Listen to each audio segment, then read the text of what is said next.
There are loads of crazy myths and claims surrounding Majora's Mask. For example, can you fly when you're a Zora? And does the mayor reveal any secrets when you speak to him with the Mask of Truth? Well, today we will look into all of that and more. So, let's dive right in.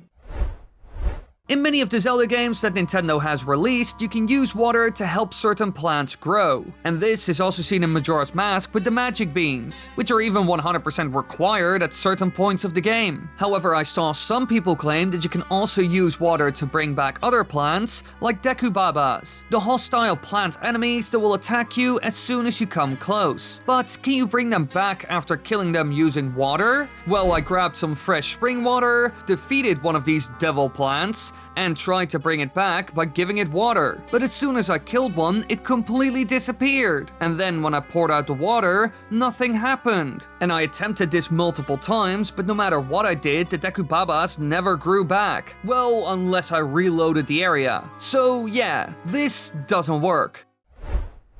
One of the highlights of this game is swimming as a Zora. Nintendo did a really good job with these controls, because moving around underwater feels amazing. However, as far as I can remember, you never really used this ability outside of the Great Bay. And then I wondered, can you swim through the poison scene in the swamp? Or do you just take damage and so you can't swim? Well, I went there to find out what would happen. However, I ran into two big issues. First of all, the damage of the poison around the temple had me flying constantly. And secondly, I couldn't find any water that was deep enough to swim in. So I couldn't even really find water where I could test this myth. And with me constantly taking damage, I would say the chances of this working are quite low. But in the end, there's no way of testing this due to the shallow waters that are found in the swamp.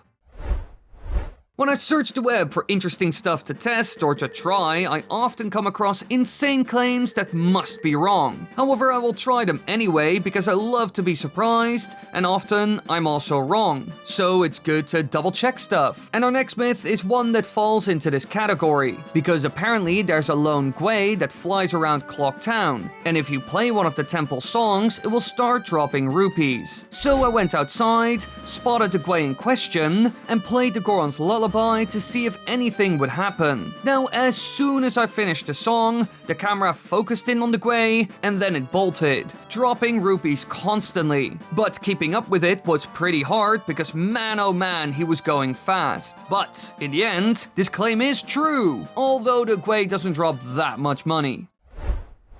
Now this next one is quite logical. In the Woodfall temple you use the bow and some fire to light certain braziers for a puzzle. And this works anywhere in the game. So now I wonder, what happens if you shoot an ice arrow through a flame? Will it turn the arrow into a normal one? Or will it be on fire all of a sudden? Well, I had no idea, so I tried it. Now when I shot one of these arrows through it, I could see the big ice effect as soon as it hit the wall in the back. So the flame didn't get rid of the ice effect.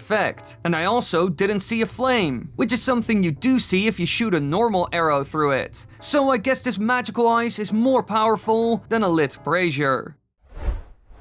Many of the big events seen in the game happen again and again. Each time you go through the cycle, you will have a deja vu moment. But sometimes I see people wonder whether everything always plays out the same. For example, on day 2, it rains. However, does this always happen? Well, after going through many cycles, I saw that it would rain no matter what. So yeah, it is literally baked into the game, and no matter what you do, day 2 will always be a pretty wet experience.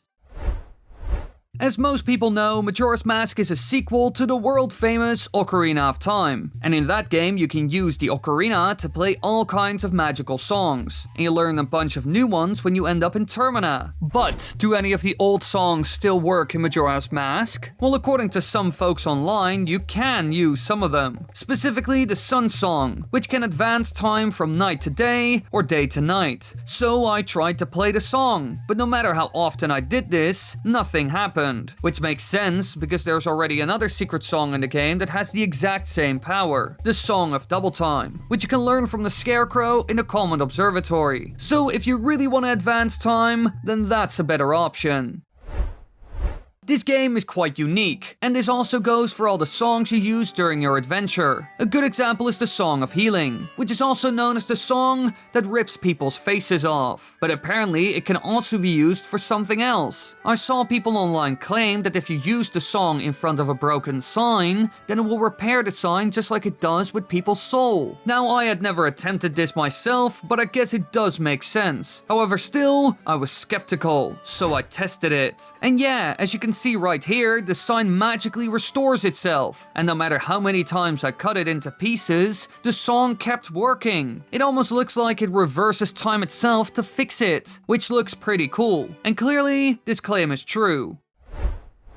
When I look for myths to include in these videos, I search high and low, and often end up on weird forums that I have never heard of. And on one of those, I found the following myth. And I gotta say, it's a pretty wild one, because someone on there said, and I quote, "When you see Skull Kid for the second time at the top of the clock tower, after beating Majora at least once, the cutscene will be different, because Tattle knows what's gonna happen." Now, I read this and thought to myself, yeah, no way, brother. I do not believe that for a second. But I didn't really have the time to replay the whole game. So I got a 100% finished save file, loaded the game, and confronted Majora to see if there would be any difference at all. And it didn't seem like anything was different, until I saw these lines, which show that Tattle knew about the entire situation before being told about it. In general, the second half of this cutscene is very different, which was surprising to me because I never knew this. But now I wonder, how does she know about all of this? Now, while most myths on this list are stuff that I've never heard of, some of them aren't a mystery to me, because I actually tried them before on my own. And this next one is another that I had heard of before. We can all remember this event in the game, Sakon stealing the bomb bag from the old lady, and if you save her, you get the blast mask as a reward. But you can also do something else, killing Sakon by shooting the bomb bag on his back, because it will blow up. So I did just that, and as you can see, that is exactly what happens. And I knew about this because I accidentally did this myself once. Which isn't the best, because now the old lady has nothing to sell because everything was blown up. However, the craziest thing about all of this is, the old lady doesn't even care that Sakon is freaking dead. Clearly, she isn't as innocent as most people think. Back in 2000, when Majora's Mask came out, video games weren't as complex as they are currently. For example, in a game like Red Dead Redemption 2, you can see all kinds of cool interactions between camp members, and only recently did NPCs become more complex. However, Majora's Mask was ahead of its time because it already had this. The world was small, and the central conflict of the world potentially ending led to some interesting stuff. And one thing you can follow up close is the fight between those that want to flee and those that want to stay and celebrate the festival, with Foreman Muto refusing to run, even during the final hours. And according to the internet, he'll confess how he really feels to you on the last day when you're a Deku scrub. So I talked to him, and as you can see, he does have some unique dialogue where he does a lot of ranting. He talks about how he's disappointed with the tower size, apologizes for not finishing it, wishes that he could scare away the moon, and so much more. To be honest, he's just fed up with it all. So yeah, he is more honest and direct with you in your Deku form. So I guess this claim is true.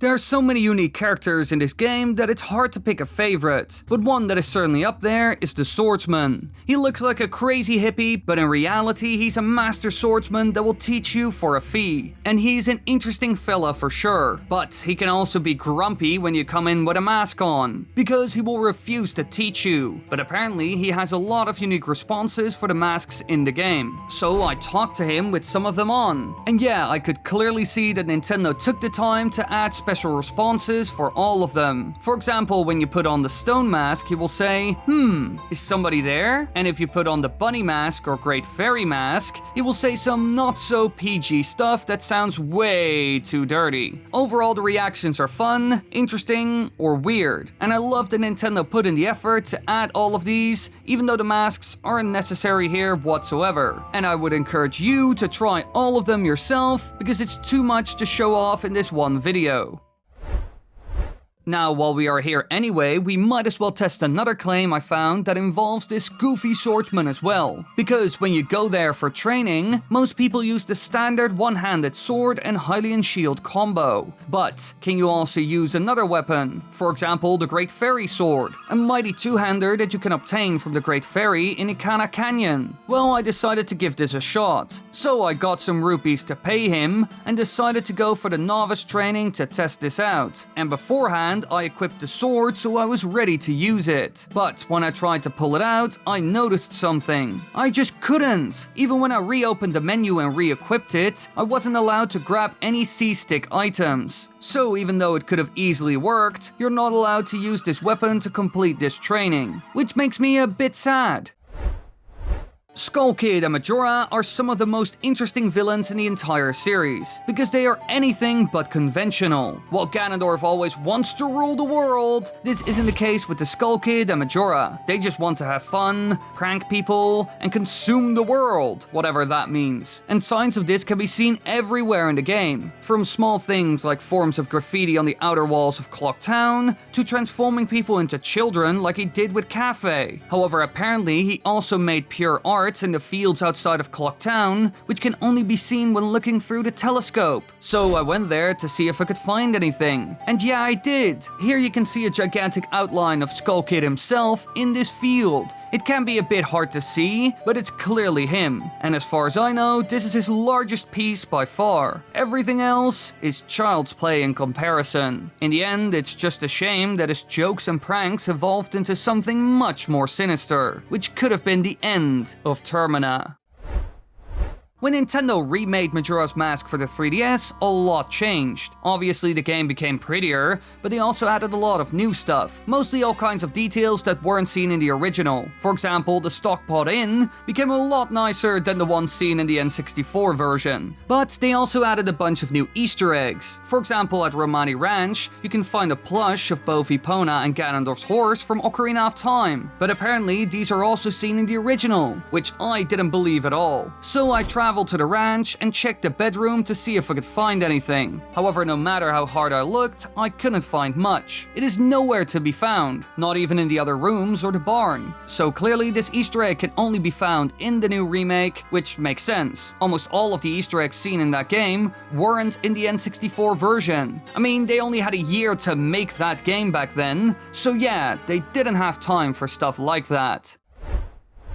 Now, when the world is about to end, people become a lot more direct and honest. I mean, it might be the last time they can. And this is seen all over the game, with the guards becoming very anxious on the final day, and the brave swordsman cowering in the back of his dojo during the final hours. However, there's one person who will share his true feelings with you near the end of it all, the owner of the milk bar. Apparently, he will say something very nice to you if you visit on the final night. So I went there and talked to him to see what he would say. When I spoke to him, he said that everyone is taking refuge, but he still runs the bar because he's the sort of fella who will stay at his business through thick and thin, and he was hoping that one of his favorite customers would still appear tonight. And then he says that he wasn't wrong because Link did show up, so you are one of his favorite customers in town, which is a bit odd because you don't visit him that often, and in some cycles you have never even spoken to him, which was the case for me when I recorded this, but apparently time travel doesn't really affect his memory.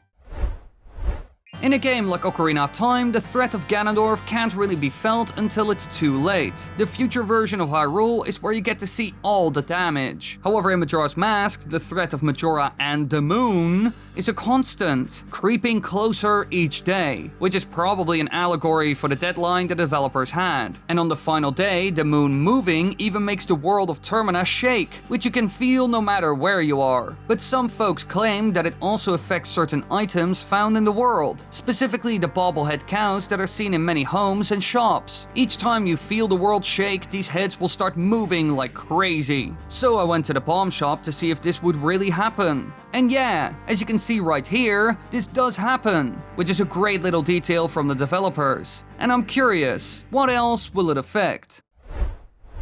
One thing I like about making these videos is that I get to do some in-depth research, and I usually learn something new about a game that I didn't know before. And I found one really obscure claim about this game that is kinda pointless, but fun if it's true. As we all know, the day and night cycles of the game matter a lot. It is literally a game about constantly running out of time. And apparently the night sky changes depending on the file name you choose, specifically the stars you see. So naturally, I tested this claim by making a couple of different save files and recording the sky at the same time in-game. And as you can see, it is real. The sky truly is different depending on the file name. However, now I wonder, why did they include this? Does it serve some purpose, or is it a side effect of something else in the game? Because I can't imagine that they put this in on purpose. I mean, like I mentioned multiple times at this point, the developers only had a year to make this entire game. So, why did they do this? Who knows? When I was a kid, I was completely unaware of all the connections between the inhabitants of Clock Town. And in the past, way back, I made some theory videos on this because I loved all those little details. Now, one person who is quite interesting is the mayor, the leader of the town that holds all the power. However, according to some, he will reveal certain secrets if you talk to him with the Mask of Truth on. A mask that was made by the Sheikah that forces anything or anyone to only speak the truth.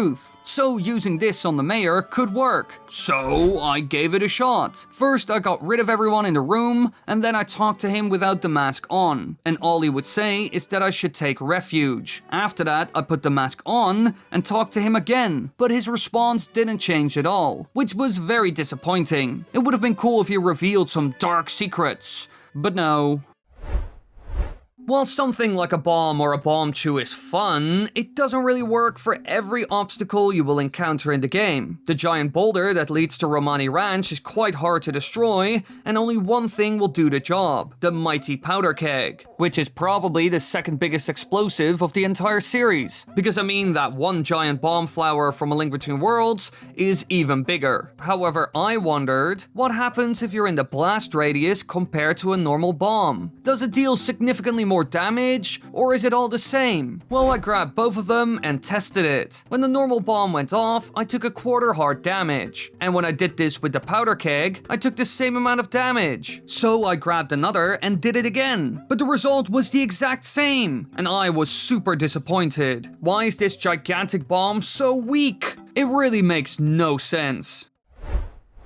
Due to the big Carnival of Time that is held in Clock Town each year, the place is filled with all kinds of performers. You find them all across town, and after seeing them again while I was recording for this video, I wondered, can you mess with any of them? Because I saw the jugglers practicing here in East Clock Town. So I thought to myself, if I transform into a Goron and ground pound next to them, will this disrupt them at all? Will they drop their balls or something? Well, who knows? So I went to them, put on the mask, and gave it a shot. But as you can see, I wasn't able to break their focus. No matter what I did, they didn't slow down and never dropped any of their balls. They are just too good, I guess. Which made me a bit sad, because man oh man, it would have been great if Nintendo actually put that into the game.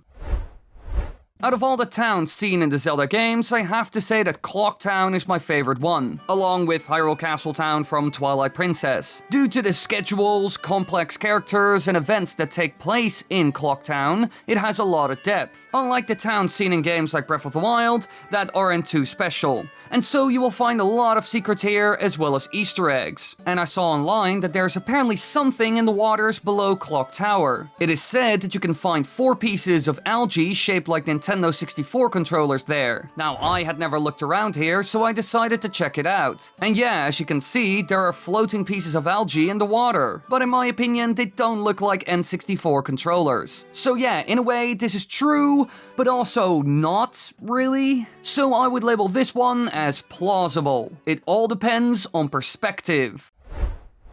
Now sure, you can find a lot of cool little details and Easter eggs in Clock Town, but just outside of its walls there's also a lot to be found. From small scribbles made by Skull Kid to this bird that constantly flies in circles and hides a secret that we covered in a previous video. And in the comments of that other video, I saw someone make an interesting claim about this Guay. It flies around rather fast, but according to Russ, if you slow down time, then the bird will also move slower. This makes a lot of sense, because the inverted Song of Time slows down everything. For example, all the NPCs in Clock Town. But what about this bird? Well, I followed it for a bit to see how fast he really goes, and when walking, I was going a similar speed. Then I slowed down time and followed the bird once again, expecting to surpass it. But sadly enough, he was flying just as fast as before. As far as I can see, the Song of Inverted Time doesn't affect this bird whatsoever. So yeah, sorry, this claim is false.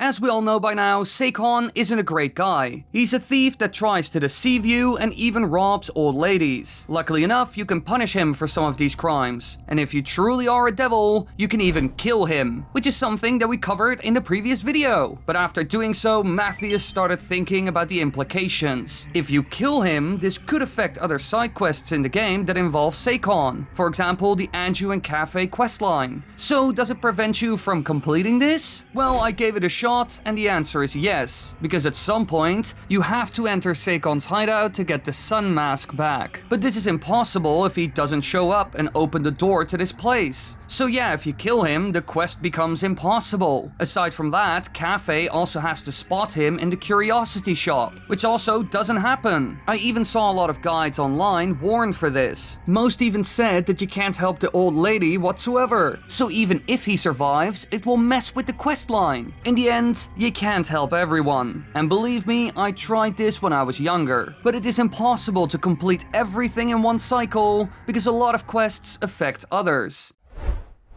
When you first head towards Snowhead Mountain, you will see that unlike the Gorons from Ocarina of Time, who were dealing with heat, these Gorons are dealing with extreme cold. And I always loved this contrast. But aside from that, the enemies you encounter are overall the same. Now, one that you will see often is the Techtite. And our next claim involves these freakish enemies, because according to claims online, you can flip them upside down. As most of us know, when you're a Goron, you can do a ground pound, which creates a huge shockwave, and this can flip a Techtite, which I had never tried, so I went to the mountains to find a Techtite that I could flip. Now inside of this giant snowball I found one, and without hesitation I ground pounded to see what would happen. And as you can see, it worked. I can even flip it back. So yeah, this claim is true, and it doesn't even hurt the enemy. So if you were ever going for a pacifist run, then this could help a lot. This next claim is quite simple, and it's also not new to me, because as a big fan of speedrunning, I have seen this trick before. Now, like a lot of Zelda games, there's an order for beating the dungeons. First you go to the swamp, then the mountains, after that the bay, and last, but not least, the canyon. This is something I don't like that much, because a game like Majora's Mask could have been open world, and the same goes for other titles like the Wind Waker. But hey, Nintendo wasn't ready for that apparently. However, that doesn't mean you can't break the game and do things out of order. One trick that can help with this, according to Jojo Dude, is placing a bomb next to the wall that leads to the Great Bay and then ground pounding at the right time. This way the blast will damage you and fling you over the wall. So I went there and tried this trick because it sounded pretty easy. Now in the end it did take a while before it worked because it requires good timing, but I did pull it off and I got to the other side without Epona, which is awesome. However, this wasn't new to me. I had seen it before in a speedrun, but still, it's a great trick. In Ocarina of Time and Majora's Mask, you can obtain two-handed swords through specific quests, and I absolutely loved that. I was even disappointed that these didn't make a return in later titles like Twilight Princess or The Wind Waker. But while these are cool, you can't do everything with them. I mean, in the last video we tried to use the Great Fairy Sword for training, but couldn't. However, in the comments, Devon said that I could solve this issue by using a cheat code that allows me to use items anywhere, even if it isn't allowed normally. And luckily enough, this cheat is automatically included in the Project 64 emulator that I use. So I went to the sword fighting school and activated it. Now as you can see, I am allowed to use the sword, but for some reason, I constantly fail, even though I do exactly what he is saying. Only the jump slash worked. For all the others, I had to use my normal sword. So yeah, this does work, but still, the game makes it impossible. The Honey and Darling minigame shop, an odd place that changes every day, and overall the games they have are quite fun. But apparently, to win some money, you don't even have to go inside of the store itself. A prize can be won just outside of it. Kakariko H said that if you shoot the targets or toss a bomb into the baskets that make up the sign outside of the shop, you will get a handful of rupees. Now, as a greedy Dutchman myself, that loves a discount or straight up free money, I had to try this one. First, I shot the targets, which netted me 3 rupees each, and then I threw a bomb into the basket, and once again, I got 3 rupees. Clearly it works, but only once. Sometimes I see people make outrageous claims that sound like a complete lie to me, and recently I came across a comment just like that. Tiger said that you can destroy the gigantic boulder blocking the way to Romani Ranch by punching it as a Goron. This would be faster and cheaper than getting the powder keg, but in the end, this person wasn't sure if this was true or just a dream. Now when I read this, I was skeptical, and I wasn't the only one. Everyone was questioning this, but still I tried it. However, no matter how often I hit it, nothing happened. The boulder didn't break. Now it could be that Tiger thought that this was possible because on the 3rd day the boulder will be gone due to him. However, it doesn't matter if you help or not. This will always happen. So maybe that has something to do with it. Who knows?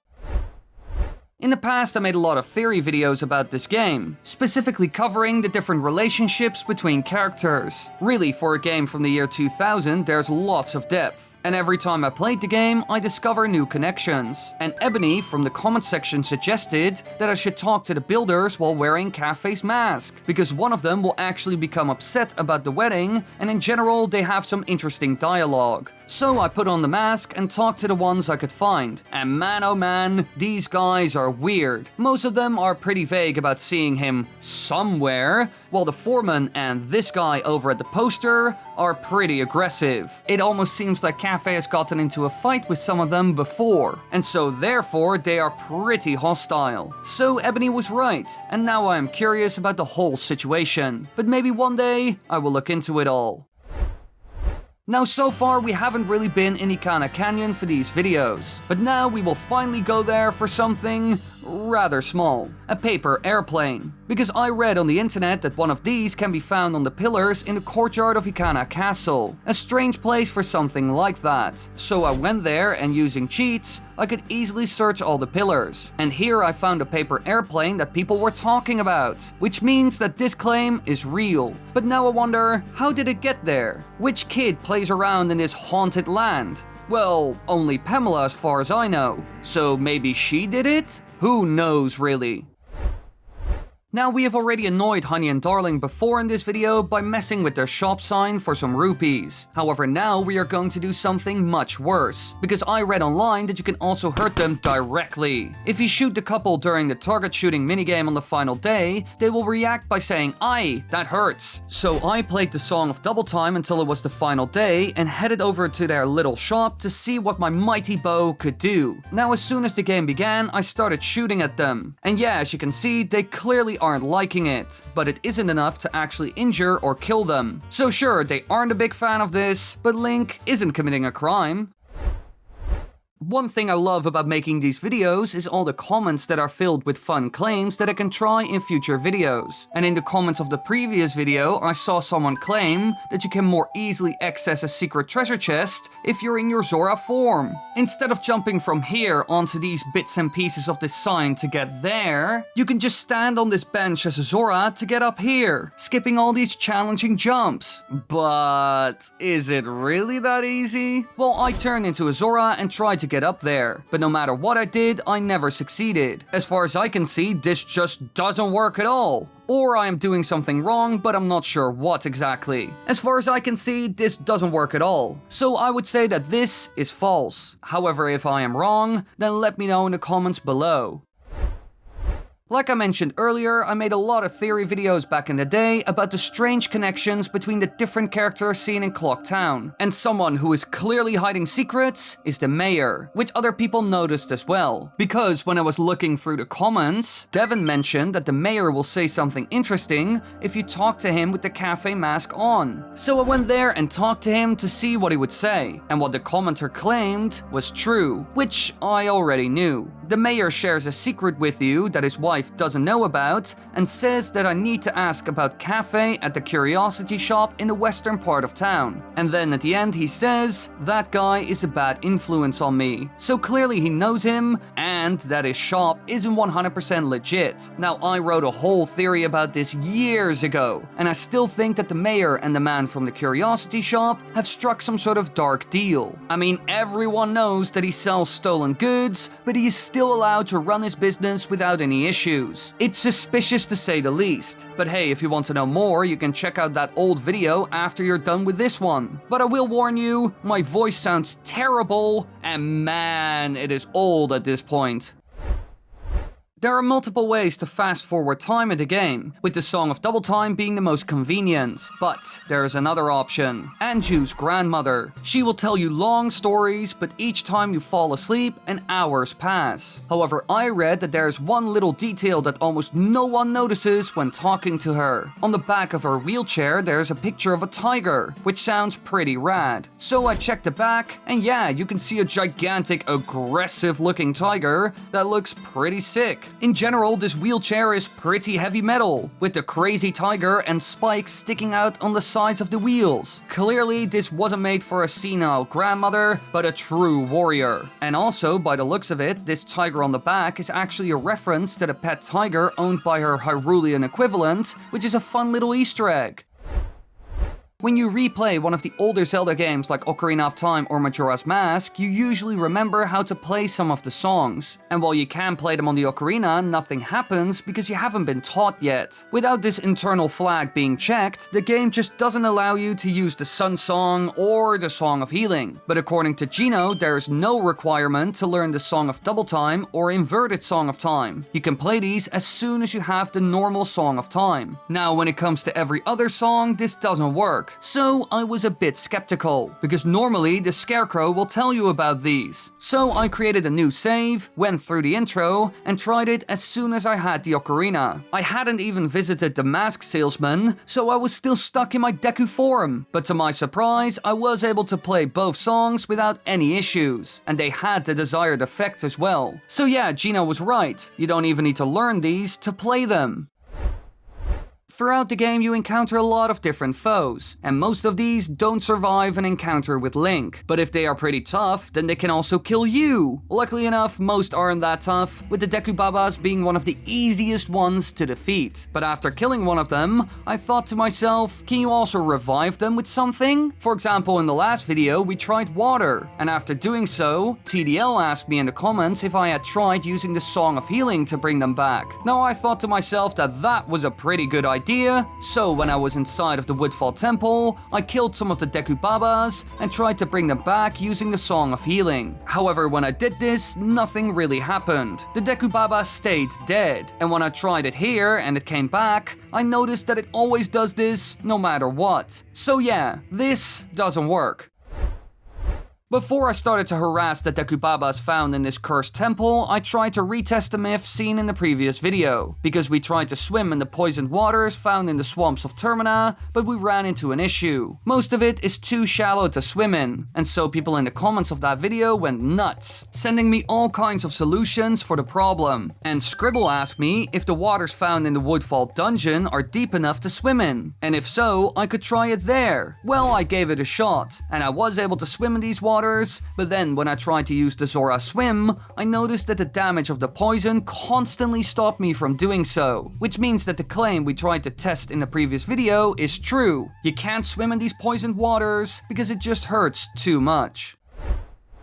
Alright, this next claim actually blew my mind when I read it, because it was a crazy claim that I had never ever heard of. I didn't even know that this could be possible. And it all revolves around one thing: dirty underwear. In the game you can obtain the scent mask. It looks like a pig and enhances Link's senses. This way he can find special mushrooms. And this is only useful for one little side quest where you need to find a mushroom for the old witch who runs the potion shop in the swamp. And normally you look for these in the swamp. This way you can finish it all in a matter of minutes. But when I was looking for myths, I found a wild claim. The underwear on Gorman's bed can be collected as a magic mushroom using the Mask of Sense. Now I thought that this was fake for sure, but it isn't. As soon as I put the mask on, I can see the purple smoke coming from it, and using a bottle I was able to capture it. Clearly this underwear is super gross, old, and covered in blue mushrooms. The exact thing that the witch needs. So yeah, this works, weirdly enough.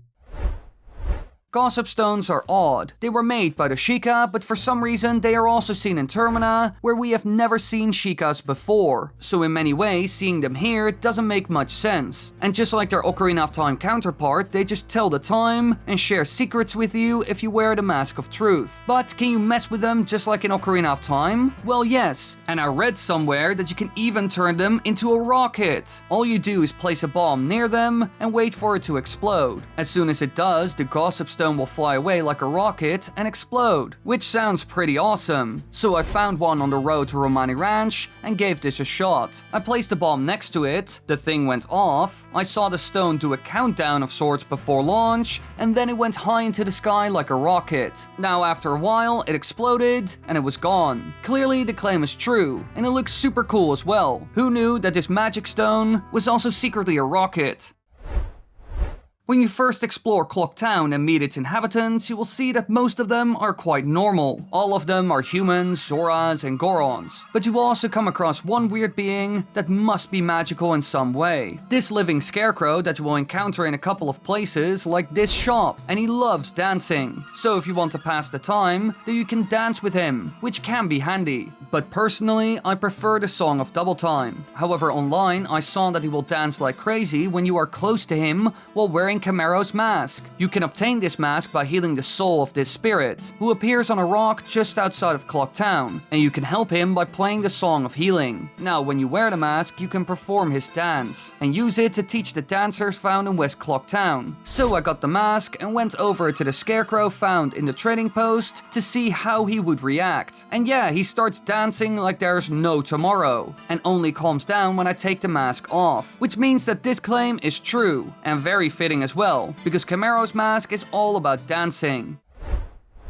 When you first boot up the game and end up in Termina, the whole experience is a bit confusing, because man oh man, you have very little time and almost no idea what to do. But in the end, you have one big quest: reach the top of the clock tower before time runs out. And the bombers are key for achieving this. They are a group of kids that control the entrance to the sewers which lead to the Astral Observatory. Normally, you need to play hide and seek with them to obtain the code, and if you're a Hylian, you even become a full member. But apparently there's a secret little cutscene that I have never seen before, because Gino said if you can crack the code without obtaining it from the bomber's leader, you will see a special cutscene. So I booted up the save file where I hadn't obtained the bomber's notebook yet, and entered the sewers without interacting with the bombers whatsoever. Now when I came out, the leader showed up and said that he was impressed. Due to this, he made me a new member, and after that he ran away, which looked super goofy. I had never seen this little cutscene, but I love that it's in the game. And man oh man, it's so much faster than playing hide and seek again. So yeah, this claim is true.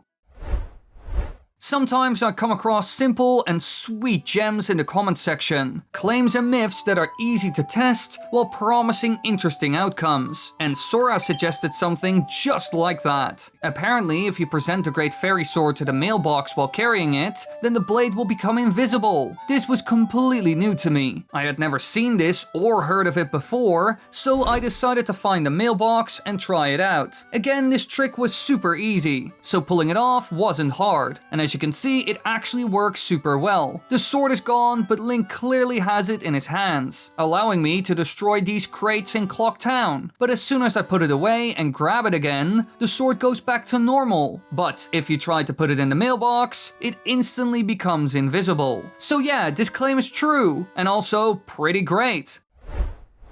Not all the things we cover in these videos are grand mysteries or something. We often test simple and mundane things as well. And for this claim, we will look at a small one that Monkey on Call suggested, which is all about jumping. As we all know, the bunny hood increases your speed, and due to this you can jump much further, allowing you to reach certain locations. But if you roll before jumping, you can go just as far. But does this work? Well, I tested it right here because this jump is a must if you want to reach the treasure chest on the other side of Clock Town. Now, as far as I could see, both the roll and bunny mask work well here. You will jump just as far. So this small claim is true. When you go to the swamp, your first objective is saving Kome, who was hit by the Skull Kid while looking for mushrooms. And so you encounter her out of energy laying on the ground, and she tells you that a healing item is required. So you go back to her sister to get one, after which you return back to Kome to revive her. Now when you present it to her, she immediately gobbles up the potion, is able to fly again, and leaves. However, one little detail can be changed during this interaction, according to Clifford Longhead. He says, if Link gives Kome a blue potion, then the smoke, or whatever it's supposed to be, that comes out of her mouth will be blue instead of red. Now normally you feed her a red potion because that's what her sister gives you, and you only unlock the blue potion later on when you have the Mask of Sense. But did Nintendo keep different potions in mind? Well, I tested it. I obtained a blue potion and gave it to Kome. She drank it, and yup, the smoke is blue. Clearly Nintendo kept this in mind, and the type of potion does affect the color. So this claim is true. Now recently I enabled memberships here on the channel, allowing all of you to support the channel while getting some perks in return, like having priority in the comment section. And this next claim is from Lucas Adams, who donated to the channel. So I want to thank him for that, and due to it, he has a guaranteed spot in a video. Now in this comment he mentioned that a trick that we tried in Majora's Mask only works in a 3D version, so I had to try it again. So I grabbed my 3DS, booted up the game, and gave this one another shot. Now I will say the footage here isn't great because filming a 3DS is a bit of a pain, but still I was able to pull it off. And as you can see, the bench trick does work here. If you're a Zora and stand on this bench, you can get up here without any issues. So Lucas is right. It doesn't work in the original, but the remake is a completely different story. When I first started making these videos about Majora's Mask, I thought that the Mask of Sense was kind of useless. There was only one spot where you could get the magic mushroom, and all you can do with it is get a heart piece as well as blue potions. But that's it. However, since then I've learned about new places and ways to use this mask. And Bolo Spectre suggested another thing that I should try. According to him, you can also find a mushroom at the toilet at the Stockpot Inn. You know, the one where the hand shows up? Now I was once again skeptical, so I put the mask on and went there to see if he was right. Well, as you can see, Bolo was right. You can see the pink smoke, which means that there's a magic mushroom there. But weirdly enough, when I tried to capture it in a bottle, I wasn't able to do this. So I'm not even sure if this is really a magic mushroom, but it does look like it. So I guess the claim is true. In the past, we messed around with the gossip stones, because if you put a bomb next to it, it will have a fun reaction. The stone turns into a literal rocket that goes all the way up into the air and then explodes at some point. However, when Ticktoff Priest saw this in a video, he had an idea and said, "Can you ride one of these if you position yourself correctly?" Well, I had no idea. All I know is that this is an insane plan, but still, I wanted to at least try it. I wanted to see if it could be done. And unlike most people, I can use cheats. So I went to the gossip stone that can be found on the road to Romani Ranch, and I tried to get on top of it. But no matter what I did, I couldn't do it, which was already a big problem. However, I still gave it a shot. I used the bomb mask to activate the stone, and I tried to get on it as fast as I could. Now all of this didn't work at all. I wasn't able to get on it, and so it left without me. Clearly this isn't possible, even though the idea is interesting.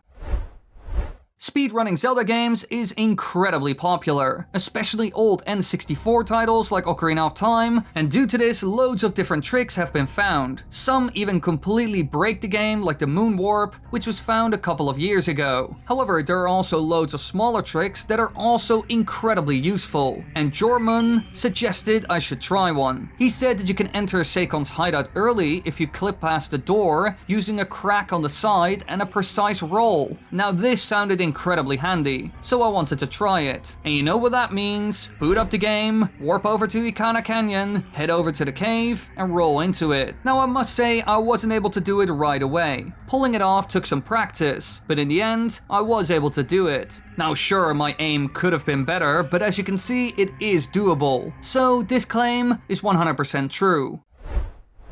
Out of all the locations seen in the game, I would say that Ikana Canyon is the most interesting out of all. It is shrouded in darkness and holds many secrets. And man oh man, I love that kind of stuff. However, you barely encounter any people when you're there. The most memorable ones have to be Pamela and her father. And when I was going through the comments, I saw that Mr. Whitman had a claim involving these two. He said that if you help them and beat Twin Mold, then both will welcome you in their home with open arms. However, if you don't help them and beat Twin Mold, then Pamela will kick you out, while her father is more neutral. Now as you can imagine, all of this is kind of irrelevant during a normal playthrough, so I had no idea how they would react. So I tested both outcomes. When you help them, both of them are kind to you, and their dialogue is the same regardless of defeating Twin Mold. But if you don't help them, defeat Twin Mold, and visit, then you can see that the curse has been lifted. But Pamela kicks you out as soon as you talk to her because she doesn't know you. So while this claim is true, she isn't pissed off because you didn't help. The problem is, you're a stranger. So yeah, her response is actually quite logical.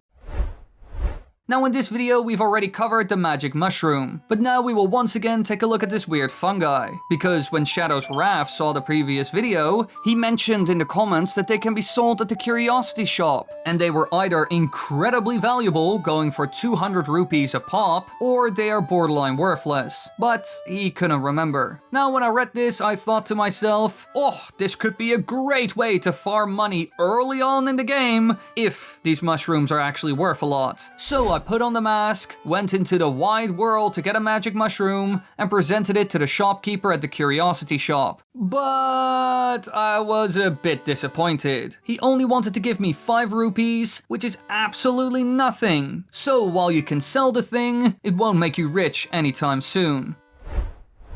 So I was going through the comments, like I often do, and I came across this quite intense comment from Napol. He said that the Song of Healing is Soria's song from Ocarina of Time, but backwards. So I decided to check it out. And yeah, he's right. But there are many more examples of Nintendo reusing stuff in this game. Many of the songs are similar to, or reversed versions of Ocarina of Time songs. And even a lot of the songs found on walls in Termina Field are from Ocarina of Time. They are just Easter eggs. So Napol is right, but I bet most of you already knew this. But still, I wanted to cover it, because man, he was enthusiastic.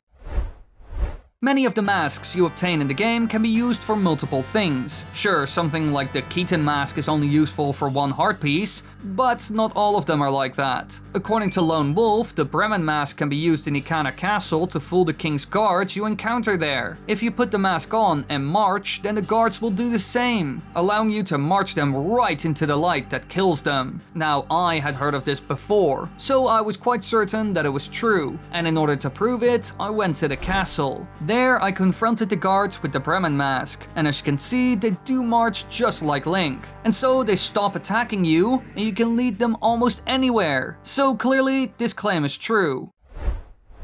Many people who have played Majora's Mask think that the Happy Mask Salesman is a creepy and mysterious man. He seems to know more than he lets on, and while he might look weak, he could be more powerful than we think. And he says something rather menacing when you talk to him right before the moon hits Termina. Snowgrave told me about this in the comments. The Mask Salesman will say, "Now there's no time left. Time is not eternal. Please value your time." Now I will admit, this is new to me, even though I have have multiple theory videos on the Happy Mask Salesman. So I booted up the game and talked to him on the final hours and also seconds before the world would end. And when I did this, I could see a difference. At first he talks about the time you got left, how precious time is, and how I should make the most out of the time that I have. But when you have no time left, he becomes a lot more depressing. He says exactly what Snowgrave said. So he is right, and in my opinion, this also shows that the Happy Mask Salesman knows what's coming.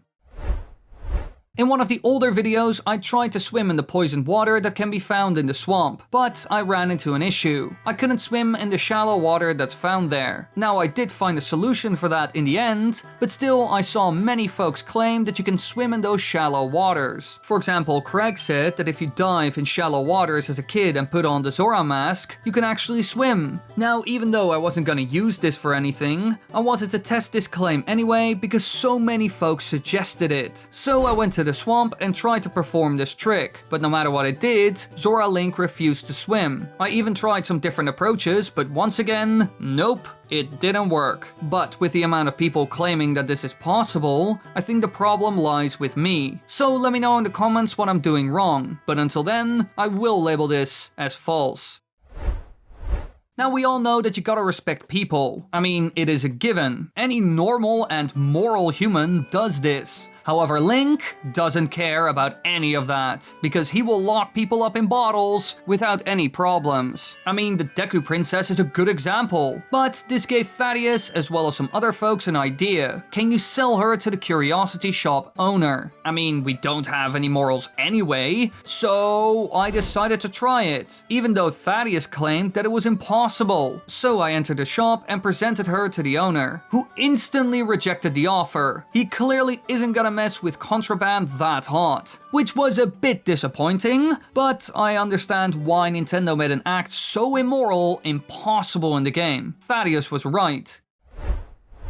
Now, one of the most annoying enemies in the N64 Zelda games has to be the Gibdo. They aren't the toughest, but the screen that prevents you from moving is a huge inconvenience. Especially if you come across a lot of them and they all stop you one by one. Man, that can make traversing a room hellish. And if they latch onto you, they also deal a lot of damage. But then I heard from Zero that you can partially solve this issue by turning into either a Deku or a Goron, because in this form they can't harm you whatsoever. Now, I had heard of this long ago, but I never tried it myself. So when I was in Ikana Castle to test another myth, I decided to confront the Gibdos found outside of the music box house. And yeah, like Zero said, they will stop you, but when they try to attack, they can't jump on you, so you're fine. Sure, they will bother you, but at least they are completely harmless. So this claim is true, and also super useful.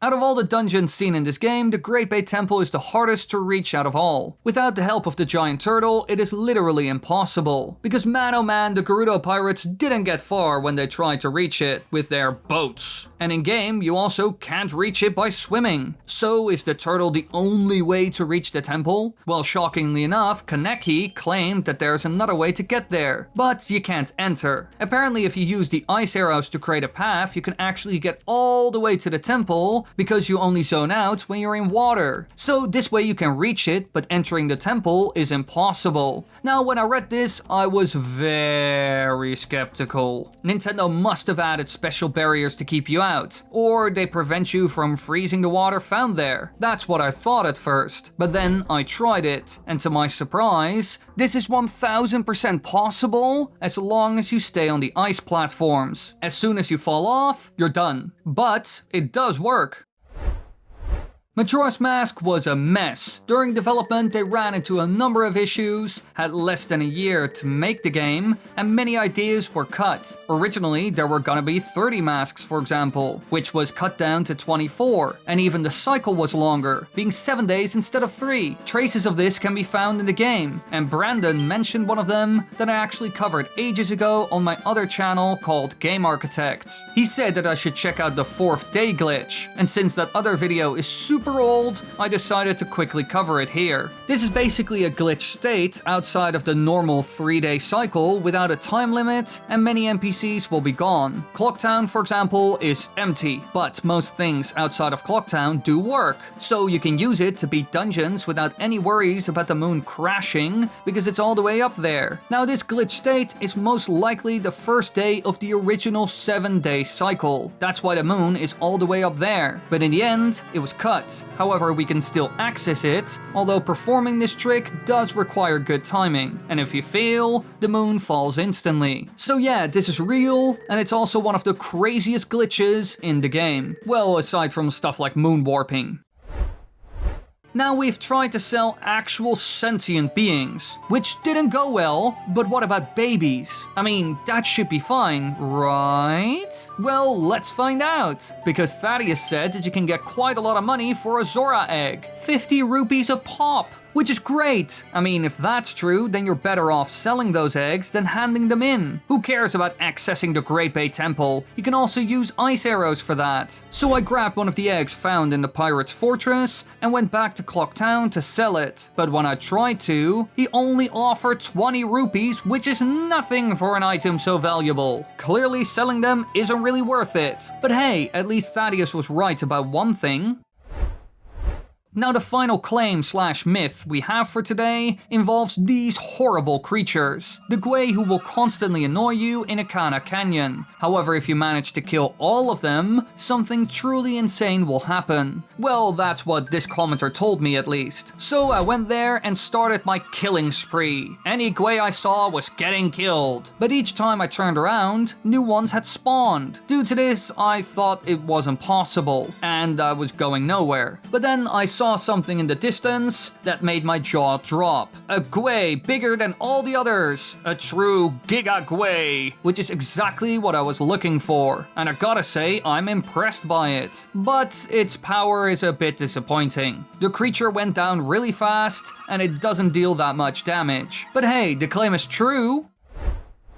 Music is crucial in every Zelda game, especially the N64 titles, where you need to use songs to do almost everything. You want to teleport? Play a song. Enter a dungeon? Play a song. Progress in the story? Play a freaking song. But apparently there's one little bug in the game involving the instruments seen in Majora's Mask. Philip said that if you talk to the Zora who tunes your guitar in Zora Hall, it will affect the other instruments you can play. So I went there, and after some looking around, I found a specific Zora I needed. Normally he just makes your guitar louder, but as soon as he hears how loud it is, he turns it down again. But if you don't talk to him and play the ocarina or any other instrument, it will sound like a guitar. However, as soon as you play a song, it goes back to the original sound. So clearly this is some sort of bug, but it does work. Here, just listen.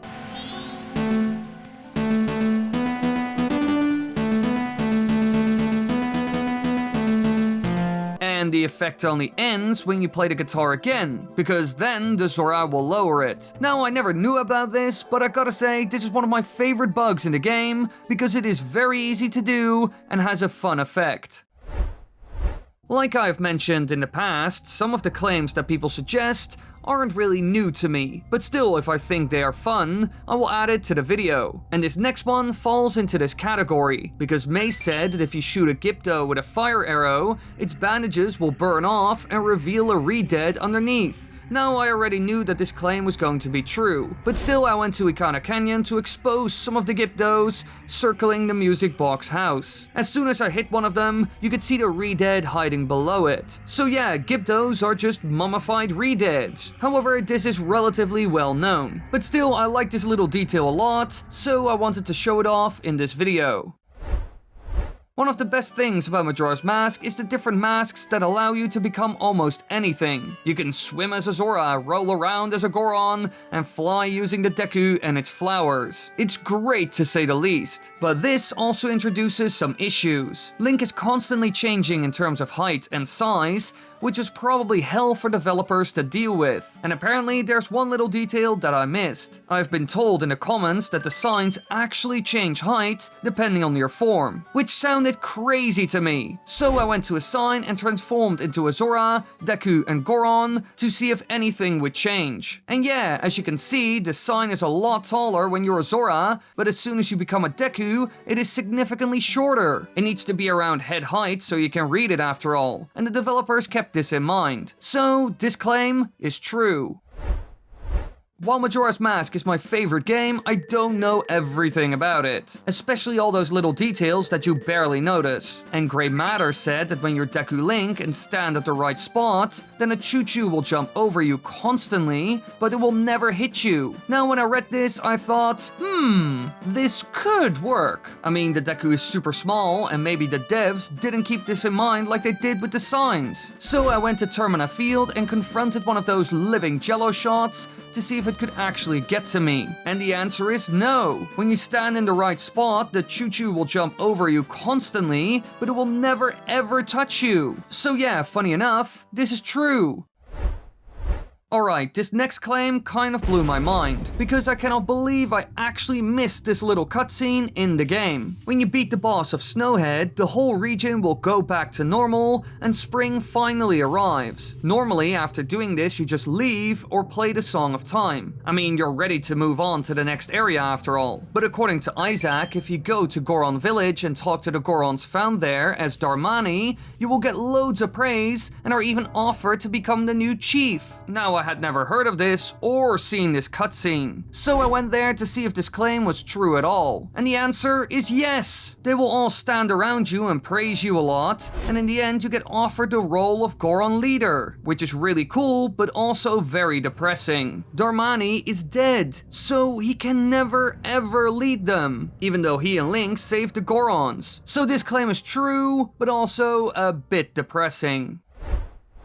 Normally, clipping out of bounds is pretty tough, and there's a reason for it. Because it can break the game if you're a speedrunner, and ruins the game if you're a casual player. But of course, people have found ways to get around this, and Vinny suggested I should try one of them, involving the barn seen at Romani Ranch. Because as we all know, the cows will be stolen by them on the first night of the cycle around 3 AM. Well, unless you stop them. Now if this happens, then the roof of the barn will be gone on the second day, because these beings literally rip it off while abducting the cows as well as Romani. And at that point, you can just climb on the barn as a Zora and jump straight down through the roof, leading to an out-of-bounds area. Now, I had never tried this, so I gave it a shot. And as you can see, this is 100% possible. And man, it took a long time before the game recognized I was nowhere near the actual map. So if you want to mess around with a free cam in the game but don't feel like installing mods, then this might be an interesting solution. In the previous video, we talked about special techniques to clip into Sakon's hideout early, but when I discussed this topic, many people started making additional claims about this place in the comments. And the one of Han Burgundy stood out the most, because he said that you can use the Fierce Deity mask in there, allowing you to wear the mask in and out of Clock Town. Now, I didn't believe this at all, so I clipped through the door using cheats and attempted to put on the Fierce Deity mask while I was in there. But no matter how hard I tried or where I was inside of Sakon's hideout, I was not able to put on the mask. So yeah, I have no idea where he got this from, but as you can see, it is clearly fake. Sure, there are glitches and tricks that allow you to wear the mask anywhere, but this isn't one of them. And even when I did research online, I couldn't find any evidence of this. So yeah, I don't think this is true. One thing I love about Majora's Mask is all the side quests. I love stuff like this in video games because man, I am all over the place at times. And these games also have a lot of little Easter eggs, some of which can make these side quests much easier. Well, that's what Justin said at least. He claimed that the Gorman brothers who will attack you during the Romani Ranch milk run won't touch you if you wear the Gorman mask. So I went through the whole quest and completed the milk run with the mask on and off. Now when I did this, I saw a huge difference. During the first run, they constantly attacked me, but as soon as I put the mask on, they did nothing and just looked sad, which is their normal reaction to this mask. So yeah, this works, but remember, you have to put it on before jumping on the wagon. Otherwise, you can't do it, because you can't put it on afterwards. When I test a myth or claim, I do my best to get to the bottom of it. And usually, I'm successful. But his next claim was a real challenge. In the past, we turned the gossip stone into an actual rocket, which worked. And at some point, it even explodes like a bomb. But after that, multiple people, including this commenter, wondered if the explosion will actually hurt you. Now this was hard to test, because the gossip stone is much faster than I am, even though I used cheats. Each time, I was too slow. Even when I put down a bomb and immediately start going up, I wasn't fast enough. The gossip rocket caught up to me and flew past, exploding high up in the sky before I could ever reach it. So I couldn't really test this myth. So I guess I would label this one as plausible, but in the end, I have no idea. But wait! My lovely editor Kotlol actually came up with a brilliant idea for us to test this one. Just go to a grotto and make one of the gossip stones down there explode. This way it won't fly too far away. So I did exactly that, and I was able to test the myth. But as you can see, this explosion won't damage you, and I even tried this multiple times. Which means that this claim is false.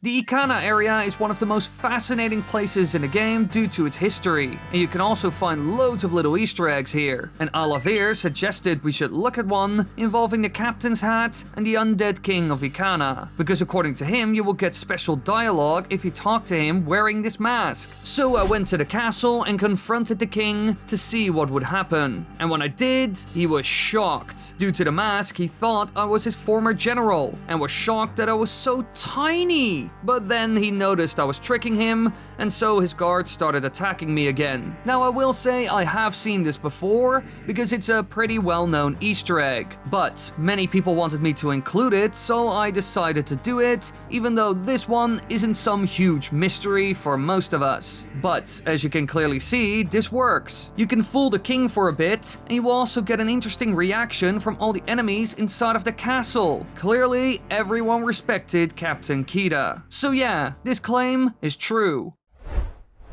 During your quest to defeat Majora and stop the moon from falling, you go to the different regions of Termina, and here you will collect new masks each time that are crucial. Now, I absolutely love this whole concept, and I especially like the fact that each one has a bit of a backstory. Mikau, for example, is a musician, and he's also kind of famous. But as far as I knew, no one ever recognizes him outside of the Great Bay Area. But according to Kit Kat Board, the guy who works the night shift in the trading post, is a huge fan of Mikau, and so when you talk to him, he will be pretty excited. Now, I had never heard of this or seen it before, so I had to give it a shot. And yeah, as you can see, he's pretty starstruck. He compliments you, claims he's coming to one of your shows, and even mentions that he plays in a band himself. So yeah, this claim is true, and I never knew that Mikau also had fans all over Termina.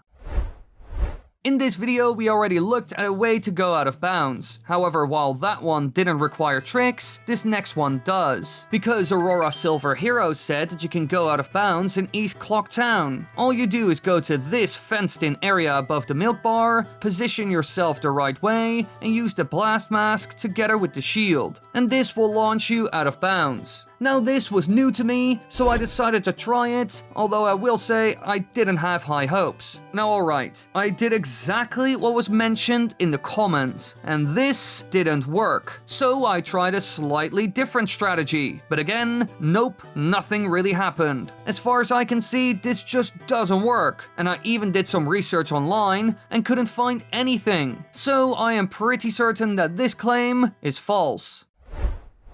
When you first arrive at Ikana Canyon, you will notice that something is horribly wrong, and the people who live in the music box house are in grave danger. Now, almost everyone ends up saving them because you need the mask that Pamela's father drops when you heal him. And after this, Pamela will be extremely grateful for what you did. But Bura told me that she won't recognize you in any other form. So if you save her dad as a Hylian, she will be nice to you. But as soon as you talk to her as a Deku or Goron, she will kick you out. Now, I had never tested this, and you know what that means. I have to go there and try this to see what happens. Now, as you can see, she isn't friendly to you whatsoever, and even kicks you out if you're in any other form, which kind of makes sense, because you look completely different after all. You're basically a stranger. So, this claim is true, and it also makes a lot of sense. In the past, we've tried to sell some questionable items to the curiosity shop owner, and usually he buys anything you bring to him. But this made Cecil curious. She asked me if the shop owner will treat you differently when you're a Deku, Goron, or Zora. Will he give you more or less money? Or will he only buy certain goods from you when you're in a different form? Well, who knows? So I decided to confront him in every form to see what he would say. And to be honest, the outcome surprised me. When I spoke to him as a Deku, he treated me like a child, which is what most NPCs do, so I couldn't buy or sell anything. But as soon as I entered as a Zora or Goron, he would be mean to me and basically says to get the heck out of here and never come back. So yeah, this guy is great and really nice to everyone he meets. But yeah, Cecil was right. He will treat you differently. Also, I probably mispronounced your name. Sorry for that. Most of us know about the little Easter egg involving Tingle and the Swamp Tourist Center guide. If you take a picture of Tingle and show it to him, he will say that he is his son. In general, he is quite ashamed of Tingle and says that he has to grow up, which will probably never happen. But do other NPCs have a unique reaction for the picture of Tingle? That's what Cecil wanted to know. So I went to the Great Bay and talked to the fisherman there, who wanted a picture of a Gerudo pirate. But instead of showing him a beautiful woman, I gave him this beauty. But sadly enough, his reaction was a bit bland. He only says, "What's this? I guess you don't have one after all." Which isn't too unique, because this is his normal reaction for any picture that isn't a Gerudo. So yeah, you can show him to others, but their reaction will be a bit boring.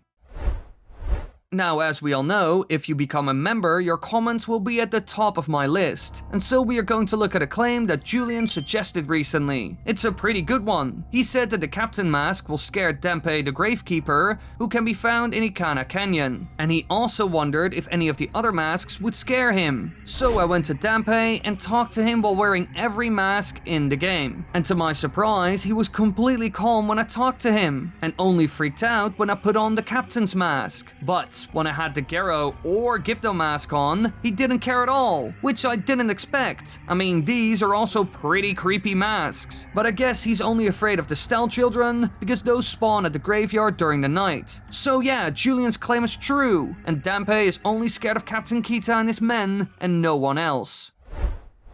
Overall, enemies like Gibdos and Redeads are quite scary. They are tough and have a terrifying shriek that makes Link freeze in place. But there's a way to get around them quite easily while avoiding a fight, because Jonathan said that they will leave you alone if you walk slowly. You can even get really close to them this way. Now, I had never tried this, so I decided to play around with a couple of Gibdos to see how they would react. Now, when I walked slowly, I could do anything I wanted. They would leave me alone, even when they bumped into me. Clearly, sound is how they locate prey, because as soon as I started running, they would immediately turn around or even shriek at me to stop me. So yeah, sound is key, and if you move slowly, they will leave you alone, allowing you to sneak past or kill them instantly with a powerful spin attack, which means that Jonathan was right. We've experimented a lot with creating giant enemies, which is a thing in both Ocarina of Time and Majora's Mask. However, now someone from the comments section has claimed that you can even do this with other creatures you find in the game, because Levi said that if you catch fish in bottles, then at some point a larger one will spawn, just like we saw with some of the enemies. Now, I was very skeptical of this, because in the past I've seen it work with enemies, but I've never seen this with any other creatures. So I went to the swamp to see what would happen if I did exactly what Levi said. And to be honest, I wasn't too impressed. I caught loads of fish in this small body of water, and as far as I could see, they didn't really become any bigger. Sure, you have bigger and smaller fish in the pond, but they didn't really grow due to me taking fish out. I never saw a true Giga fish. So in my opinion, this claim is false. Sure, there are different sizes, but you can't compare it to the massive enemies you can find in the game. When you first go to the swamp, you have to save Kome, who has gone missing after Skull Kid knocked her off her broom. Normally, you bring her back to full strength with a potion that you get from her sister who wants you to find her. But Nielsen was curious if only potions could work. I mean, you can also drink milk to get hearts back, so will she accept that as well? I mean, I don't know. So I got some milk and went over to Kome to see if she would accept and drink it. But as soon as I showed it to her, she immediately rejects it. And to be honest, she's also very mean to you. In her last sentence, she even directly insults you. So I drank the milk and just left her there. And as we can see, this claim is false. You can't give her anything else but a potion. Now we will end this video with a simple myth that is super easy for me to test due to the cheats that I have in my game. Because Kaitree said that you can swim in the air as a Zora if you use the moon jump cheat in the game. And this effect can even be recreated by just using glitches. Now in the past I had heard of this, so I decided to try it for myself because I expected it to work. So I went to Great Bay, turned into a Zora, jumped into the water to swim around, and then I used the moon jump cheat. As you can see, this leads to me being out of the water, but as long as I hold down the swim button, I can continue to swim in the air. So yeah, I was truly swimming through the air, but I was limited to an extent. I was stuck in a certain angle and couldn't really adjust as soon as I was in the air. Clearly, there are limits, but as you can see, this claim is true, and if you don't have access to cheats, you can also use some glitches to achieve a similar effect. One of the best side quests in Zelda history has to be the Cafe and Anju side quest. A love story with many twists and turns. And it starts as soon as you enter Termina, because you can see Cafe run to the post box at the beginning of day 1. However, apparently you can almost kill him, because if you approach him with the blast mask on and detonate it, then he will take damage. Now this sounded like fun, so as soon as I saw him on day 1, I ran at him with one mission: blow up Cafe. As soon as I put the mask on and pressed B, I could see it damaged him, and he didn't like it at all. But could this also be fatal? Well, no, you can't kill him or anything. Nintendo kept that in mind, sadly enough. So while the claim is true, I wish you could actually take him out just like the thief. But nope, Cafe is clearly immortal. One staple from the Zelda games is bombable walls and other things that can lead to secrets like caves, extra rooms, or grottos. And of course, this is seen in Majora's Mask as well. But someone in the comments section suggested that you can blow up more things. Something a bit more crazy. Levi claimed that you can blow up the big bell seen at the top of the Stockpot Inn using a powder keg. Now, he wasn't sure if he remembered this correctly, so he asked me if I could try it in one of these videos. And of course, I have to oblige.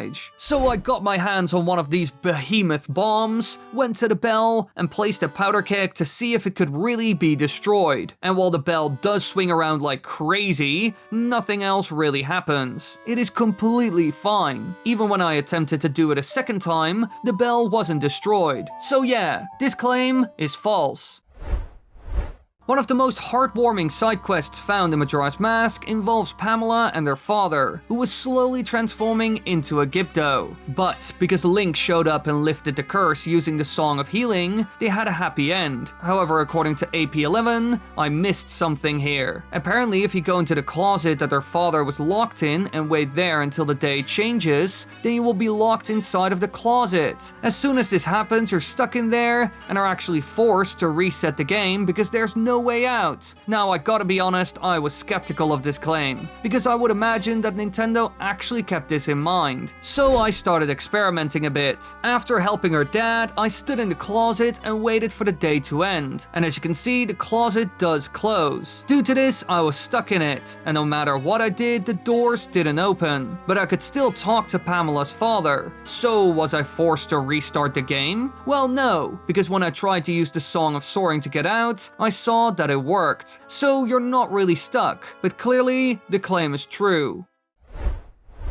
Now in this video, we've already tried to kill Cafe, and while explosives clearly hurt him, we weren't able to get rid of him. Luckily enough, someone else came up with an idea to deal damage to him, Lucas Adams, who once again donated, which I can't thank him enough for. He said, on day 1, when a Cafe goes to the post box, you can trick the dog who always charges you when you're in Deku form to hit Cafe instead. It requires a well-timed dodge, but it does work according to him. So I went back to the world of Termina and tried this. And as you can see, this once again works. He takes damage, falls to the ground, and even slides across the ground if he's in motion, which looks super broken. Now I love that this works, but it has one big downside. The dog is hard to position correctly, and he will often jump too early. So it's a bit hard, but certainly doable. Sometimes people in the comments come up with some crazy ideas, and usually these are a mixture of genius and dumb. Now as soon as I see them, I have to try them, because when they are right, then man oh man, it's a great solution or life hack. And Skull Kid came up with something that, if it works, is an amazing solution for a rather annoying problem. Normally you need water to grow magic beans in Majora's Mask, but can you also do this with the circus leader's mask? When you put it on, you're constantly crying. So can you water the plant with just tears? Well, I got some seeds, put them in the ground, and tried it. But as you can see, this doesn't work at all, no matter how long you wait. So yeah, while this idea was really cool, it just does nothing.